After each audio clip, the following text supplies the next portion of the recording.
pemateri kita pada hari ini dalam membawakan materinya. Nah, untuk pemateri pertama kita sudah kedatangan seorang dokter spesialis penyakit dalam yang pastinya keren banget nih. Ada Dr. Sarah Firdausa, Magister Medical Science, spesialis penyakit dalam.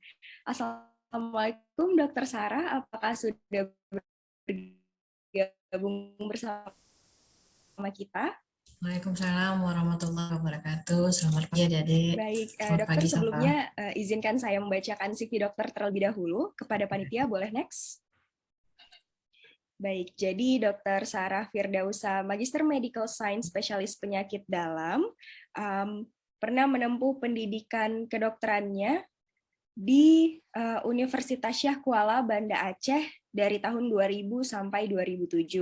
Kemudian melanjutkan Master of Medical Science in Physiology pada tahun 2010 sampai 2012 di Kuliah of Medicine Islamic International University Malaysia. Dan yang terakhir melanjutkan residensinya di Internal Medicine pada tahun 2012 sampai 2017 di Faculty of Medicine Universitas Airlangga, Surabaya. Saat ini Dr. Sarah bekerja di RSUD Dr. Zainul Abidin Banda Aceh sebagai internis dari tahun 2017 sampai sekarang dan juga sebagai dosen di Universitas Syah Kuala dari 2008 sampai sekarang. Untuk pengalaman organisasi Dr. Sarah nih, Dr. Sarah sekarang dari 2019 sampai sekarang merupakan treasurer di The Indonesian Society for Endokrinologi atau Perkumpulan Endokrinologi Indonesia atau Perkeni. Dan juga untuk publikasi terakhirnya, Dr. Sarah ada publikasi mengenai Perception and Preventive Behavior during COVID-19 Pandemic among Urban Residents in Banda Aceh, Indonesia, a cross-sectional study.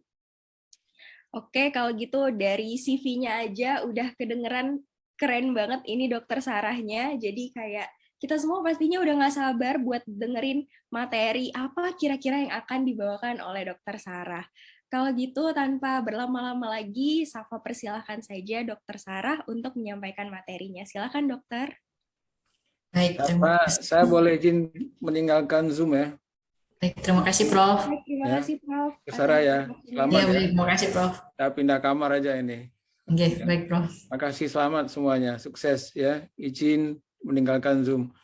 Jaga protokol kesehatan ya. Insyaallah. Assalamualaikum warahmatullahi wabarakatuh. Waalaikumsalam warahmatullahi wabarakatuh. Terima kasih Prof. Oke, baik. Selamat pagi teman sejawat semuanya. Selamat pagi adik-adik yang sangat kreatif, rajin, dan inovatif. Apakah suara saya bisa kedengaran dengan jelas? Iya, bisa dokter. Bisa ya? Oke, baik. Saya mohon izin share screen sebentar.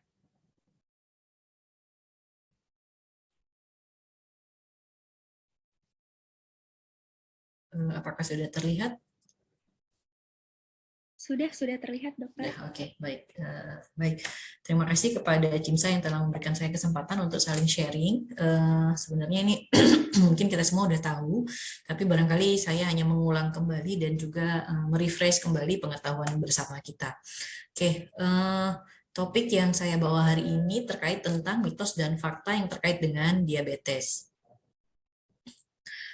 Topik bahasan yang kita bahas ada beberapa.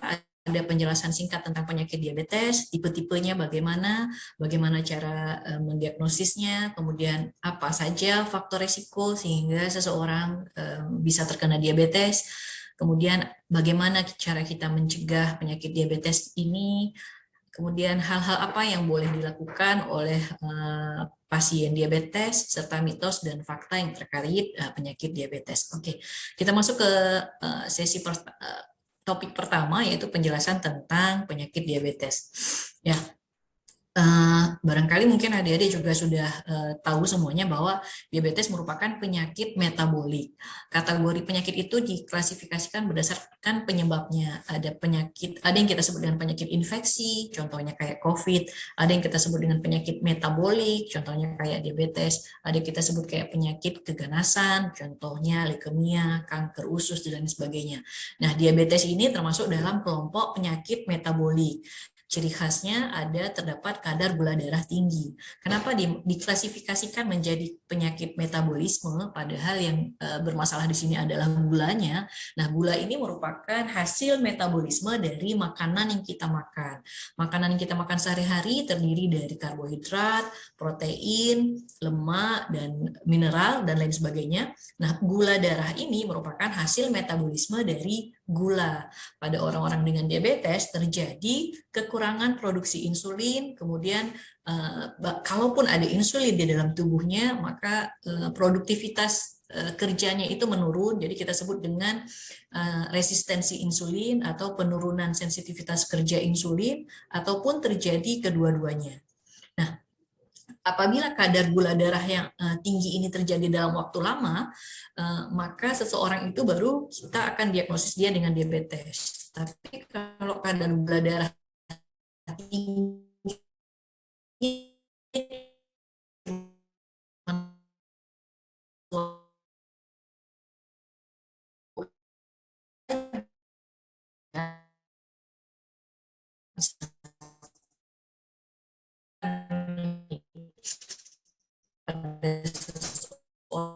yang sebelumnya sehat saja, terus tiba-tiba dia kecelakaan, terus dia sedikit kadar gula darah tinggi ini dapat menyebabkan berbagai macam komplikasi dalam waktu yang lama, ya, dalam waktu yang pelan-pelan akan datang komplikasi, bisa mulai dari kebas-kebas, mata kabur, luka di kaki sehingga harus diamputasi, sakit jantung, serangan jantung, stroke, dan lain sebagainya, ya. Nah, ini sebenarnya adalah perjalanan alami dari penyakit diabetes. Jadi di tubuh kita ada banyak organ, salah satunya adalah pankreas. Pankreas inilah yang bertugas menghasilkan satu hormon yang bernama insulin. Nah, pankreas selain menghasilkan hormon insulin, juga menghasilkan hormon glukagon. Hormon insulin ini fungsinya untuk menurunkan kadar gula darah. Pada pasien diabetes, hormon insulin ini terganggu sekresinya. Jadi jumlah insulin yang dikeluarkan itu berkurang. Ya. Selain itu, glukagon yang biasanya berfungsi untuk meningkatkan meningkatkan gula darah itu meningkat, yang harusnya pada orang normal itu menurun, harusnya normal, ya, tidak menurun. Nah, selain itu pada orang diabetes juga terjadi disfungsi dari neurotransmitter. Apa yang dimaksud dengan disfungsi dari neurotransmitter? Saya mohon maaf sebentar.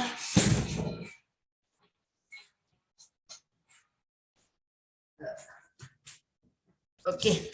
Ada banyak Zoom di ruang sebelah juga. Nah, apa yang dimaksud dengan disfungsi neurotransmitter?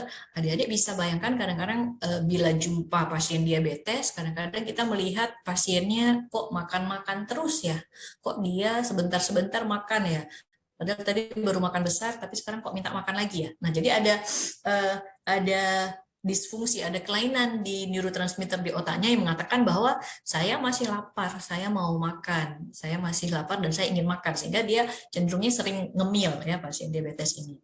Terus ada juga kelainan di sistem saluran cernanya. Di sistem saluran cerna normalnya kita memproduksi hormon inkretin.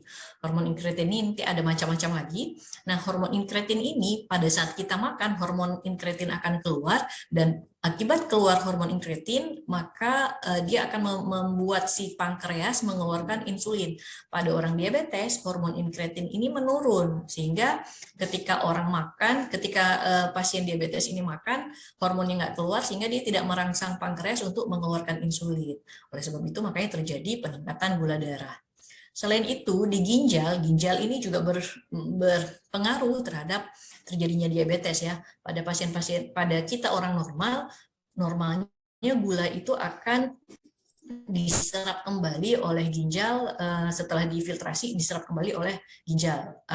Namun apabila kadar gula darah kita sudah lebih dari 180, itu ginjal udah nggak mampu lagi menyerap gula, sehingga gula itu akan keluar dari urin. Kalau kita periksa urin, ada gula di urinnya, ya, atau kita sebut dengan glukosuria positif, ya. Kemudian juga ada sel lemak. Sel lemak juga berpengaruh ataupun berperan dalam menyebabkan terjadinya diabetes mellitus. Kenapa berperan? Karena kadang-kadang nih, ya, kalau orang udah tahu dia diabetes, dia cenderung untuk menahan makan. Saya nggak mau makan, nanti kalau saya makan gula darah saya tinggi gitu. Padahal walaupun dia nggak makan, tubuh kita secara otomatis akan melakukan kompensasi. Apa kompensasinya? Kompensasinya hati akan memproduksi gula darah sendiri melalui jalur gluconeogenesis. Selain itu, hati juga akan memecah lemak yang kita sebut dengan pemecahan lemak, kita sebut dengan lipolisis untuk menghasilkan gula. Nah, tapi bahayanya gula yang dihasilkan oleh proses lipolisis ini, selain dia menghasilkan gula, dia juga menghasilkan benda-benda keton. Sehingga kalau orang udah terlalu lama puasa, udah terlalu lama nggak makan, kalau kita periksa gula darahnya tetap tinggi. Selain itu juga ada penumpukan benda-benda keton, sehingga pasiennya bisa-bisa jatuh dalam keadaan ketoasidosis diabetik. Ya. Nah, selanjutnya otot juga berpengaruh pada perjalanan dari diabetes mellitus. Pengguna gula paling banyak di tubuh kita adalah otot dan usus, ya. Sedangkan pengguna gula yang nggak memerlukan reseptor itu adalah otak dan sel darah merah. Jadi mungkin kita juga bisa merasakan dalam kehidupan sehari-hari kalau kita udah siang terus udah lapar belum makan, itu kadang-kadang otaknya udah agak lambat. Kenapa udah agak lambat? Karena nggak cukup bahan makanan, nggak cukup gula, ya, jadinya jadi konsentrasinya menurun. Nah, dalam hal ini kalau misalkan pengguna gula terbesar di tubuh kita yaitu otot ini tidak mengambil gula yang ada di dalam darah, maka gula yang ada di dalam darah itu menumpuk di dalam pembuluh darah, padahal harusnya dia masuk ke dalam sel otot sehingga sel otot bisa bekerja dengan baik. Makanya orang diabetes kadang merasa kok capek, lemas, letih, yaitu karena gulanya nggak masuk ke dalam sel otot tapi tetap menumpuk di dalam pembuluh darah. Nah, selain itu yang terakhir adalah hati. Hati ini adalah pabrik gula terbesar yang ada di dalam tubuh kita. Dia akan mengubah gula di dalam darah menjadi glikogen atau cadangan gula. Dan cadangan gula ini akan dipecah oleh hati apabila dia merasakan pembuluh darah, sel-sel kita kekurangan gula. Ya. Nah, itu sekilas tentang penyakit diabetes. Kita lihat sekarang tipe-tipenya. Secara umum dibagi kepada 4 tipe. Ya. Pertama diabetes tipe 1, kemudian diabetes tipe 2, kemudian diabetes gestasional, dan diabetes tipe lain. Diabetes tipe 1 ini biasanya terjadi pada usia muda, di bawah 30 tahun. Produksi insulinnya pada pasien diabetes tipe 1, produksi insulinnya berkurang diakibatkan karena sel beta pankreas yang menghasilkan insulin itu rusak ataupun hancur diakibatkan karena proses autoantibody. Biasanya pada pasien-pasien DM tipe 1, terapi yang kita berikan berupa obat suntikan ataupun insulin. Nah, selanjutnya adalah diabetes tipe 2. Ini adalah diabetes yang paling banyak kita temukan dalam kehidupan sehari-hari. Patofisiologi utamanya adalah terjadinya resistensi insulin. Artinya insulinnya dia punya di dalam badannya, tapi dia tidak bekerja dengan baik. Selain itu juga ada pengurangan sel beta pankreas yang terjadi secara perlahan. Ya, bedanya antara diabetes tipe 1 dan diabetes tipe 2, kalau pada diabetes tipe 1 itu sel beta pankreasnya memang berkurang sangat drastis, bahkan sampai tidak ada, ya. Sementara kalau pada diabetes tipe 2 masih ada sel beta pankreasnya tapi tidak bekerja dengan optimal. Kemudian kadang kita bisa lihat juga pada orang hamil, sebelumnya tidak ada riwayat diabetes, terus pada saat hamil diperiksa ternyata gulanya tinggi. Nah, ini disebut diabetes gestasional. Biasanya terjadi pada trimester kedua atau trimester ketiga kehamilan. Kemudian ada diabetes tipe lain, contohnya kayak maturity onset diabetes of the young. Kemudian ada penyakit autoimun juga pada orang dewasa. Kemudian bisa juga diabetes disebabkan karena penggunaan obat-obatan, contohnya penggunaan steroid. Ya. Nah, ini adalah perbedaan patofisiologi antara diabetes tipe 1 dan diabetes tipe 2. Pada diabetes ini adalah gula, yang biru-biru ini adalah gula, yang segitiga triangle ini adalah insulin. Pada diabetes tipe 1 itu gulanya ada di dalam darah tapi nggak bisa masuk ke dalam sel. Jadi yang warna ungu ini adalah sel. Kenapa nggak bisa masuk ke dalam sel? Yang pertama karena jumlah insulinnya itu sedikit. ya, jumlah insulinnya sedikit, terus insulinnya juga nggak yang secantik ataupun yang sekokoh pada orang dengan diabetes tipe 2 ya. Jadi ini yang jumlah insulin yang berkurang pada diabetes tipe 1. Sedangkan diabetes tipe 2 itu insulinnya ada tapi malas kerja sehingga walaupun misalkan dia udah reseptor insulin udah masuk ke reseptor, tapi dia tidak cukup untuk membuat pintu agar glukosa ini bisa masuk, ini bisa bekerja ya, sehingga gulanya tetap ada di luar seperti itu. Oke. Jadi patofisiologi utama pada diabetes tipe 2 itu adalah resistensi insulin ya. Kita masuk bagaimana cara kita menegakkan diagnosis diabetes. Diabetes saat ini sangat sangat umum terjadi, dan biasanya kita nggak dapat mendeteksi diabetes ini dari gejala klinis karena tidak cukup dengan gejala klinis juga, karena kebanyakan pasien diabetes ini tidak bergejala. Biasanya diketahui secara tidak sengaja pada saat dia sedang memeriksa kadar gula darahnya. Nah, jadi memang yang menjadi patokan kita untuk mengatakan seseorang diabetes atau enggak, kita harus periksa gula darahnya. Ada beberapa gula darah yang bisa kita gunakan. Yang pertama adalah gula darah puasa, yang kedua gula darah setelah makan atau gula darah postprandial, dan yang ketiga adalah HbA1c. Seseorang kita sebut diabetes kalau gula darah puasanya di atas 126 mg per desiliter, kemudian gula puasanya di atas 200 dan HbA1c-nya di atas 6,5. Nah, selain kita perlu mengetahui berapa kadar gula darah untuk diabetes, kita juga perlu mengetahui berapa kadar gula darah untuk orang normal ya. Untuk orang normal gula puasa itu di bawah 100 ya. Jadi kalau kita periksa gula darah sebelum makan itu harusnya kita di bawah 100.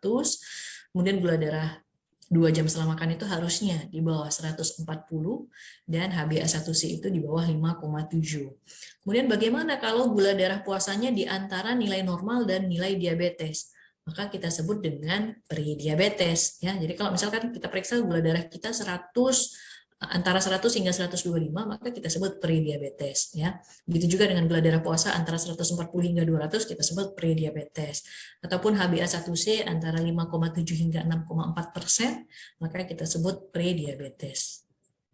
Nah, normalnya perjalanannya orang dari kadang-kadang ketemu di dokter itu pada fase prediabetes, tapi bisa jadi dokter ketemu pasiennya pada fase diabetes yang udah mengalami komplikasi. Jadi kalau kita periksa HbA1c-nya itu mungkin udah di atas 9, 10 seperti itu ya. Jadi udah terlambat ya. Kenapa terlambat? Karena memang diabetes ini jarang banget yang bergejala secara khas. Biasanya ditemukan secara tidak sengaja ya. Nah, selanjutnya kita lihat siapa-siapa saja sih yang beresiko terkena penyakit diabetes. Ya. Utamanya adalah orang-orang dengan berat badan yang lebih, ditandai dengan indeks massa tubuhnya di atas 23. Ya, indeks massa tubuh dihitung berdasarkan berat badan dan tinggi badan. Ya. Kemudian orang-orang dengan berat badan lebih ini disertai dengan salah satu atau lebih dari faktor risiko berikut. Ya. Contohnya aktivitas fisiknya kurang, atau misalkan first degree relatifnya, dalam keluarganya yang sedarah itu ada yang diabetes ya, ataupun perempuan yang memiliki riwayat bayi dengan berat badan lahirnya di atas 4 kg atau diabetes mellitus pada saat hamil ya, ataupun orang-orang dengan hipertensi dengan tensi di atas 140/90, ataupun orang-orang dengan minum obat hipertensi. Lalu orang-orang dengan kadar kolesterol HDL kurang dari 35 atau kadar trigliserid di atas 250 itu akan berisiko untuk mengalami diabetes ya. Lalu wanita-wanita dengan sindrom polikistik ovarium atau kita sebut dengan PCOS, atau orang-orang dengan riwayat prediabetes, atau orang-orang dengan gemuk berat ya, ada akantosis nigricans-nya. Jadi kalau kita periksa di belakang lehernya itu ada kayak hitam-hitam gitu ya. Atau orang-orang dengan riwayat kardiovaskuler. Nah, bagi orang-orang yang masuk ke dalam faktor risiko di atas, bagi orang-orang yang termasuk dalam risiko tinggi, maka disarankan untuk pemeriksaan gula itu setiap 3 tahun. Sedangkan untuk orang-orang yang sudah termasuk dalam kategori prediabetes, itu disarankan untuk periksa gula setiap tahun. Ya. Oke. Sekarang kita masuk ke pencegahan penyakit diabetes. Nah, kalau kita bicara pencegahan, itu ada 3 step pencegahan. Ada pencegahan primer, yaitu untuk mencegah terjadinya penyakit diabetes, ada pencegahan sekunder, dan ada pencegahan tersier. Nah, pencegahan primer ini tidak sampai jatuh ke tahap diabetes. Jadi yang perlu kita lakukan adalah mengatur pola makan, kemudian meningkatkan aktivitas fisik dan latihan jasmani ataupun olahraga, menghentikan merokok, baik perokok aktif yang ataupun perokok pasif ya, yang menerima asap rokok dari orang lain, serta kelompok resiko, apabila termasuk dalam kelompok resiko tinggi, kadang-kadang memerlukan intervensi farmakologis. Misalnya orang-orang dengan kolesterol trigliserid di atas 300, maka mungkin perlu kita berikan obat-obatan untuk menurunkan kolesterol ya. Ini kita sebut dengan pencegahan primer agar tidak jatuh ke diabetes. Nah, bagi orang-orang yang sudah mengalami diabetes, maka pencegahan yang dilakukan adalah pencegahan sekunder, yaitu mencegah terjadinya komplikasi dari diabetes. Nah, apa yang bisa dilakukan agar tidak terjadi komplikasi? Yang pertama adalah kendalikan kadar gula darah dengan cara minum obat-obatan ataupun modifikasi gaya hidup, ataupun kalau memang perlu menggunakan insulin, gunakan insulin. Lalu sering-sering melakukan deteksi dini adanya kemungkinan komplikasi, sering-sering ikut penyuluhan, dan satu lagi karena kita memang di zaman pandemi ini perlu melakukan vaksinasi. Untuk apa kita perlu lakukan vaksinasi? Karena orang-orang dengan diabetes yang tidak terkontrol itu akan lebih mudah dan akan lebih rentan mengalami penyakit yang lebih berat dibandingkan orang yang tidak diabetes. Ya. Jadi disarankan untuk vaksin influenza, hepatitis B, pneumokokus, dan COVID. Ya. Nah, kadang-kadang kalau orang udah diabetes, sudah mengalami komplikasi, kita mencegah untuk dia bisa tetap hidup lebih baik. Nah, ini namanya pencegahan tersier ya. Fungsi pencegahan tersier ini untuk mencegah kecacatan dan meningkatkan kualitas hidup pasiennya. Nah, yang bisa dilakukan adalah merehabilitasi dini pasiennya. Jadi kalau memang pasiennya harus diamputasi, maka setelah itu mungkin kita konsulkan ke rehab untuk penggunaan kaki palsu seperti itu ya. Dan untuk pencegahan tersier ini biasanya memerlukan pelayanan kesehatan yang komprehensif dan terintegrasi. Terlibat dokter gizi, terlibat ahli gizi, kemudian terlibat dokter rehab medik, dokter saraf, dokter jantung, dan lain sebagainya. Ya, juga perawat-perawat diabetes. Nah, ada yang penting kita ketahui ketika kita sudah mengalami ataupun ketika ada seseorang mengalami diabetes, yaitu kita lakukan terapi hingga tercapai target pengobatannya. Ya, ada 4 target pengobatan pada diabetes. Yang pertama adalah target tekanan darah. Jadi tekanan darahnya harus di bawah 140/90. Kemudian yang kedua target berat badan. Dia harus mencapai berat badan ideal, ditandai dengan body mass index-nya itu 18,5 hingga 22,9. Jadi di bawah 23 ya. Kemudian ada profil gula. Nah, profil gula kita sebut terkontrol kalau HbA1c-nya di bawah 7% ataupun gula darah sebelum makannya di bawah 130 dan gula darah setelah makannya di bawah 180. Selain itu kita juga harus periksa profil lipid ya, ditandai kalau pada perempuan HDL-nya itu di atas 50, laki-laki di atas 40, kemudian kolesterol LDL-nya di bawah 100 dan trigliseridnya di bawah 150. Jadi 4 hal ini harus diperiksa dan dipastikan bahwa tercapai targetnya. Kalau nggak tercapai targetnya, maka kemungkinan komplikasi akan berlangsung. Ya. Nah, kita masuk ke bahasan berikutnya, hal yang boleh dan tidak boleh dilakukan oleh pasien diabetes ya. Nah, ini nih yang boleh dilakukan. Sering-sering berdiskusi dengan dokter ataupun dengan diabetisi untuk saling berbagi pengalaman, gimana cara suntik insulin, atau bagaimana cara minum obat kalau bulan puasa, kemudian apa yang harus dilakukan kalau misalkan kakinya kebas-kebas dan lain sebagainya ya. Jadi cari orang yang berkompeten tentang diabetes untuk diajak diskusi. Kemudian hidup layaknya manusia normal. Jadi sekali kita terdiagnosis diabetes itu bukan berarti bahwa kita bukan manusia normal, tidak seperti itu ya. Yang bermasalah itu kan cuma gulanya. Kalau kita bisa meregulasi gula, kalau kita bisa mengontrol gula dalam batas normal, maka kita juga sama seperti manusia normal lainnya ya. Kemudian kita juga boleh berdiskusi dengan dokternya, kemudian mengatakan kepada dokter, dokter saya mau obatnya itu yang minum aja, saya nggak mau yang suntikan, itu boleh ya. Jadi kita boleh memiliki preferensi untuk memilih jenis pengobatannya, mulai dari yang sederhana, modifikasi gaya hidup misalnya, olahraga, ataupun minum obat, atau penggunaan obat-obatan suntik seperti insulin ataupun GLP. Nah, yang tidak boleh itu adalah berputus asa. Berputus asa dari rahmat Allah, menganggap diabetes ini adalah akhir dari segalanya. Enggak ya, diabetes bukan akhir dari segalanya ya.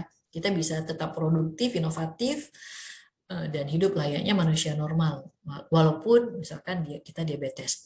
Lalu yang tidak boleh itu tidak boleh mempercayai sumber pengetahuan yang tidak kompeten. Ya, contohnya dukun, tetangga, dan lain sebagainya. Jadi kadang pasien diabetes itu lebih percaya kata tetangga daripada kata dokter.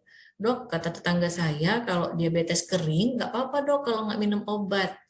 Lah, diabetes kering itu aja udah suatu definisi yang salah ya, apalagi nggak minum obat. Jadi, aduh tolonglah ya, kalau kita punya saudara atau kita sendiri mengalami diabetes, janganlah mempercayai sumber pengetahuan yang tidak berkompeten ya. Tapi kalau tetangganya adalah dokter spesialis penyakit dalam ataupun perawat diabetes, itu boleh ya.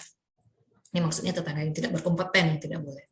Lalu yang tidak boleh dilakukan juga adalah berhenti belajar dan berobat. Banyak sekali yang harus kita pelajari dari diabetes ini, dan kita juga bisa menjadi duta diabetes kalau kita belajarnya dengan benar dan kita bisa mengedukasi orang lain dengan benar. Jadi proses transfer ilmunya bisa. Kita dapat ilmu, kita juga bisa melakukan proses transfer ilmu dengan baik ya. Nah, mari kita masuk ke yang terakhir, mitos dan fakta terkait diabetes ya. Ada yang bilang diabetes ini merupakan penyakit menular. Itu mitos atau fakta sih? Ya, itu mitos ya. Nggak benar, diabetes ini bukan penyakit menular ya. Jadi diabetes ini merupakan penyakit metabolisme. Metabolisme yang terganggu di sini adalah metabolisme karbohidrat. Karbohidrat menghasilkan gula darah, dan kemudian gula darah yang tinggi ini nggak bisa masuk ke dalam sel, sehingga terjadi penumpukan gula darah di dalam pembuluh darah, sehingga terjadilah diabetes ya.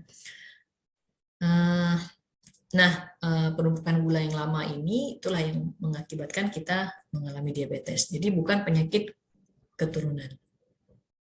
Bukan penyakit menular maksud saya. Ya, yang selanjutnya, apakah diabetes ini merupakan penyakit keturunan? Ya, diabetes sekali lagi bukan penyakit keturunan. Ya, sekali lagi diabetes ini adalah penyakit metabolisme, gangguan metabolisme. Jadi kalau misalkan orang tua kita misalkan diabetes, maka bukan berarti kita pasti akan mengalami diabetes. Enggak ya. Yang diturunkan oleh orang tua ke kita itu hanyalah faktor resikonya. Artinya, ketika orang tua kita mengalami diabetes, maka kita mengalami resiko untuk diabetes itu 8 kali lebih besar dibandingkan orang-orang yang orang tuanya tidak diabetes. Nah, yang perlu kita lakukan adalah menjaga kualitas hidup kita, modifikasi hidup kita agar tidak mengarah ke diabetes. Ya. Oke, jadi diabetes bukan penyakit keturunan. Selanjutnya, apakah diabetes, benar nggak sih diabetes tidak dapat disembuhkan? Itu apakah mitos atau fakta sih? Ya. Jadi kelainan pada diabetes itu kan kelainan regulasi gula darah. Ya, karena bisa jadi karena berkurangnya produksi insulin, atau bisa jadi insulinnya malas bekerja. Kalau penyebabnya adalah insulinnya malas bekerja, maka kita bisa kasih obat-obatan untuk meningkatkan sensitivitas insulin. Nah, begitu gula darahnya terkontrol, kita mungkin bisa mulai menyapi, menurunkan dosis obatnya hingga melepaskan obat apabila memang kita produksi insulinnya masih ada. Ya. Nah, tapi kalau dikatakan sembuh, sebenarnya tidak sembuh ya, diabetes itu tidak sembuh, tapi terkontrol. Bisa kita sebut diabetes itu mengalami remisi ataupun terkontrol. Kenapa diabetes tidak bisa sembuh? Karena pada diabetes tipe 2 ataupun pada diabetes tipe 1 memang nggak bisa sembuh karena memang produksi insulinnya udah nggak ada.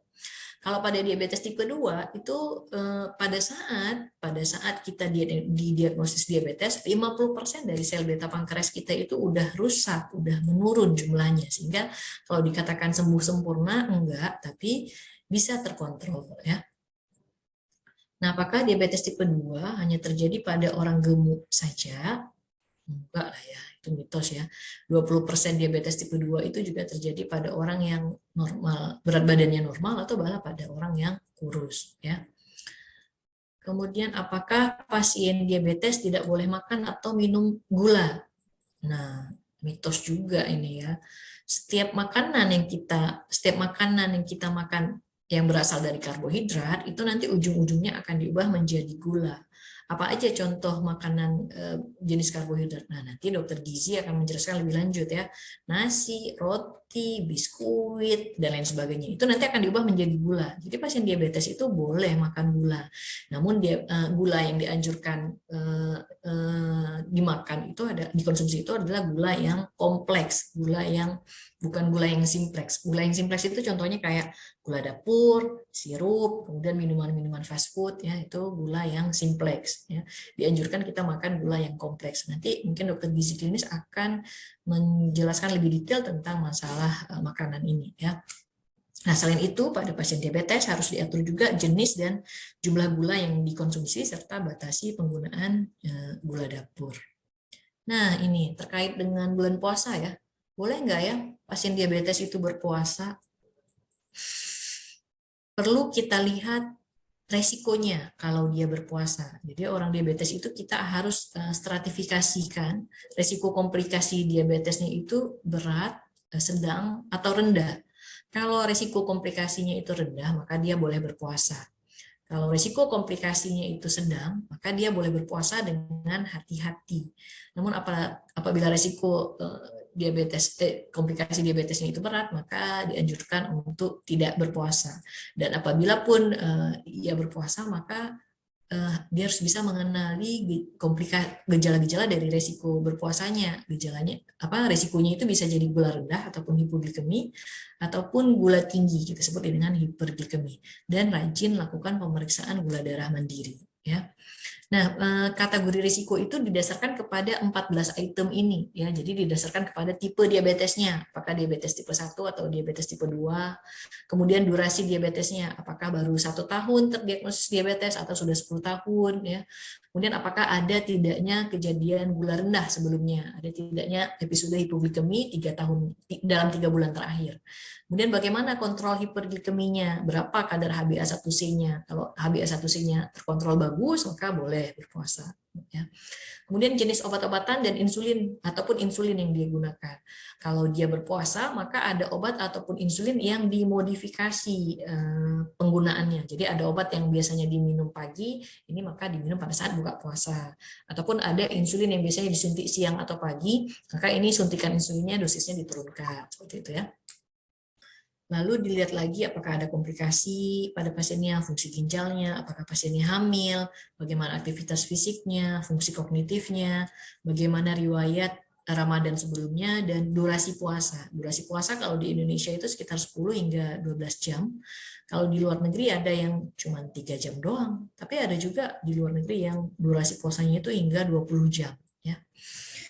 Nah, jadi tabel ini resiko itu dikategorikan berdasarkan tabel ini ya. Misalnya kalau diabetes tipe 1 maka resikonya 1, nanti dijumlahkan ya, kalau nilainya 0 sampai 3 maka dikategorikan resiko rendah, kalau nilainya 3,5 hingga 6 itu resiko sedang, kalau nilainya di atas 6 maka disebut resiko tinggi. Yang resiko tinggi dianjurkan untuk tidak berpuasa. Nah, ini saya tutup dengan cuplikan dialog antara dokter dengan pasien ya.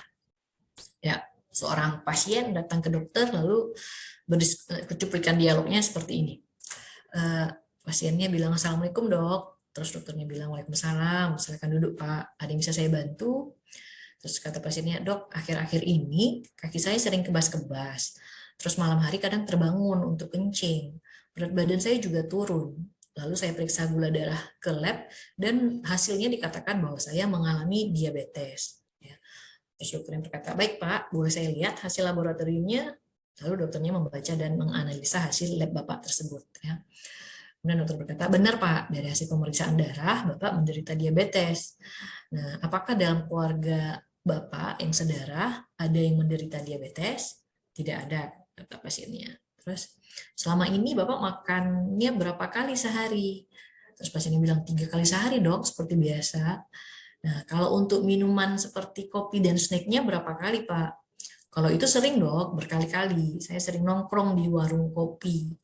Nah, ini kata kunci ya, sering dok, berkali-kali. Kata kuncinya adalah berkali-kali. Jadi pada pasien diabetes harusnya pasien makan nggak lebih dari 6 kali. Frekuensi dia memasukkan makanan ke mulut itu nggak lebih dari 6 kali. 6 kali itu maksudnya 3 kali makan utama, 3 kali snack. Ya.